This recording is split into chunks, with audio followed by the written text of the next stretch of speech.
I'm a huge fan of Faulkner, as are most Southern kids.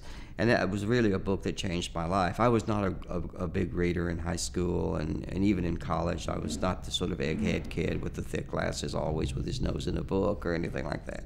And then I read a book called Light in August by William Faulkner that was assigned. And I read it just like I read Dickens or anything else that was assigned, except this book just completely went through me like a spear.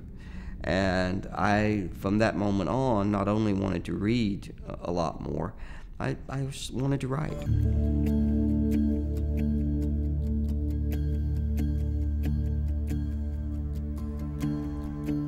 They use the same in the reviews in the United States. They'll sometimes say that he has a Southern Gothic novel.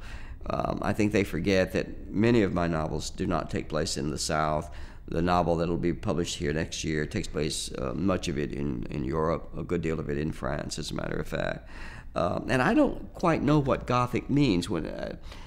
Southern Gothic has always meant to me these sort of dense family relationships where there's all kinds of really strange and sort of vaguely erotic kind of secrets.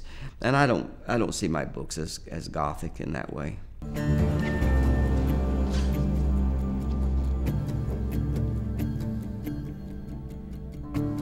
Atmosphere is really, really important. One of the things I say to other writers or would-be writers is that what is atmosphere? Atmosphere is this. Imagine Conrad.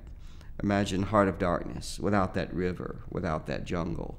And it's very difficult to imagine that book taking place without the presence of the jungle and the presence of the river.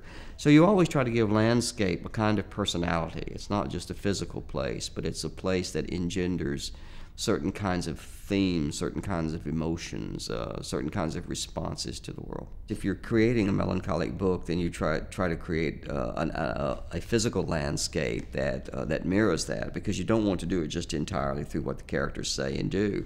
You want the whole atmosphere to be sort of dark in that way. And certainly I think that's the way it is with Master of the Delta.